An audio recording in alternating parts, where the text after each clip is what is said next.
Untuk sama Dinda dan Dede dan Lesti itu sesuatu yang tidak saya rencanakan sama sekali.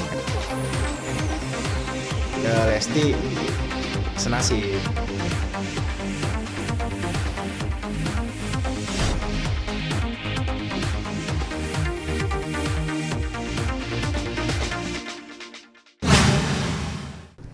Pertama kali kita komunikasi itu saat segmen, justru di belakang stage itu kita belum ada komunikasi, belum ada ngobrol.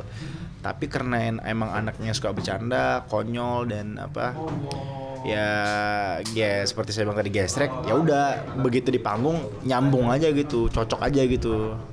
Dan ternyata begitu di luar stage ketika kita ngobrol ya seru gitu, anaknya nyambung dengan apa yang dengan obrolan saya, begitu juga Dedek nyambung dengan obrolan saya gitu. Saya sendiri pribadi ya, yang saat ini jujur saya nggak pengen pacaran, cuma untuk kan kita memang saat ini tujuan untuk berteman dulu ya, untuk karena banyak penonton yang senang, kita collab YouTube yang dengan tujuannya untuk menghibur penonton ya, untuk menghibur penonton. Masalah Dede jodoh saya atau saya jodohnya Dede juga, saya panggil Dede ya. Masalah saya jodohnya Dede ya, saya berserah kepada Allah. Yang penting sekarang adalah gimana kita tetap menjalin hubungan baik, tetap bersilaturahmi, itu aja sih. Kalau dibilang settingan, seperti yang saat Dinda juga banyak juga yang bilang saya settingan atau apa. Tapi bisa saya tegasin bahwa apa namanya, untuk sama Dinda dan Dede dan Lesti itu sesuatu yang tidak saya rencanakan sama sekali. Kenapa? Saat sama Dinda, saya cuma datang untuk memenuhi undangan Dinda yang minta saya untuk hadir. Kalau saya emang niat viral, niat trending, pasti saya udah bawa kamera, saya udah ngevlog di situ. Tapi nggak saya lakukan karena saya tujuannya untuk memenuhi undangan, di mana saya cuma ngepost story selamat menikah ya sahabatku, lalu saya cuma posting feed dan ternyata viral. Banyak orang yang DM saya ngeibahin, ngekasihanin kayak, kak yang sabar ya, yang tabah ya gitu. Dan akhirnya sempat trending beberapa hari. Itu saya turut bahagia dan saya bersyukur justru karena saya ikut andil dalam bersatunya mereka. Kenapa? Karena Dinda tuh kita sebagai sahabat, saya sebagai sahabat Dinda, kita sering curhat-curhat bareng. Karena Dinda kan emang gak mau pacaran ya, kita emang berhubungan dekat, tapi saya gak bilang pacaran. Jadi Dinda sering sharing. Dan begitu saat taruh, Dinda masih banyak keraguan dalam dirinya. Tapi saya yang berusaha yakin Dinda bahwa ya udah, kalau kamu niat baik jalanin, jangan ditunda-tunda. Dan begitu juga Ray kan teman saya, dan saya sosok di tengah-tengah nih. Ini dua orang nih ragu-ragu tapi sharingnya ke saya gitu. Dan saya ke Ray juga saya bilang bahwa ya udah, lo jangan ragu juga, lo udah kalau udah yakin sama dia jalanin. Karena saya sempat bilang ke Ray, Dinda tuh saya yakin Dinda itu pasangan yang cocok buat lo kayak gitu.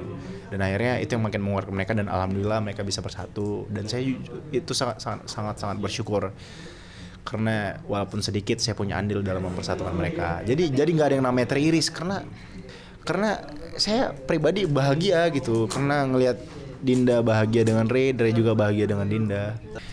Saya nggak nganggap ini persaingan ya, karena ini teman saya. Ketika teman saya ketika teman saya ngelakuin hal yang baik, ketika teman saya disenengin orang, saya pasti bersyukur, saya pasti senang, saya pasti ikut turut bahagia di dalamnya. Seperti, dan itu ya udah gitu. Apalagi saya bukan tipe kalau orang yang mementingkan trending gitu. Kayak ibarat kata saya punya channel YouTube kan. Viewer saya lebih tinggi daripada orang yang jadi saya sempat ajak beberapa teman yang collab sama saya. Di channelnya dia trending, tapi di channel saya nggak trending.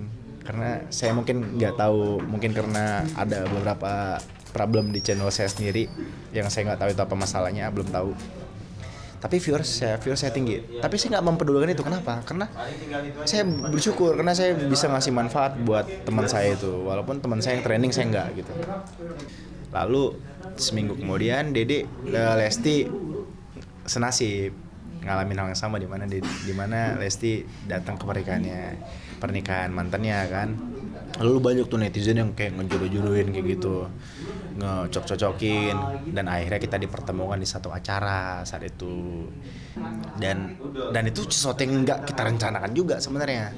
Saya aja kaget begitu saya bangun pagi, ternyata video itu sangat trending dan orang banyak yang suka.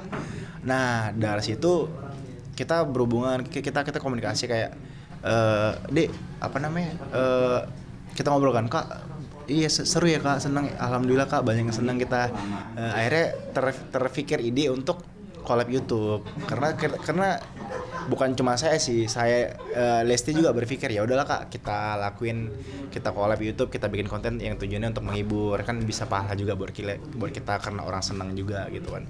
Masalah apa nih ya, jadi bukan ya apa namanya ya, karena emang kebetulan orang lagi senang, ya udah kita bikin konten gitu untuk tujuannya menghibur gitu. Untuk kriteria saya selalu bilang kriteria idaman saya adalah ketika saya nyaman dengan orang tersebut dan nyambung, saya ajak ngobrol gitu. Ya Lesti bisa dibilang termasuk dalam hal itu gitu. Dan bonus bisa masak. Dan kebetulan Lesti juga bisa masak. Cuma masalah nanti kan kita nggak tahu. Manusia tuh cuma bisa berencana. Ya Allah kan yang bakal nentuin juga, Allah yang bakal ngatur, dan apa yang Allah beri buat saya percaya itu selalu yang terbaik buat saya. Boleh ucapin ulang tahun buat Lesti? Buat Dedek Lesti, Dedek selamat ulang tahun, semoga Dedek panjang umur, sehat selalu, terus tetap selalu jadi inspirasi buat banyak orang. Ya harapannya buat Dede, semoga Dede tetap jadi inspirator buat banyak orang, tetap jadi pribadi yang humble, tetap jadi Dede yang dulu, tetap jadi Dede yang seperti yang kakak kenal lah pokoknya. Karena tetap jadi Dede yang pekerja keras, yang selalu selalu berbagi pada sama, selalu sayang ke keluarga, dan ya sukses selalu lah dan sehat selalu, dan cepat ketemu jodohnya.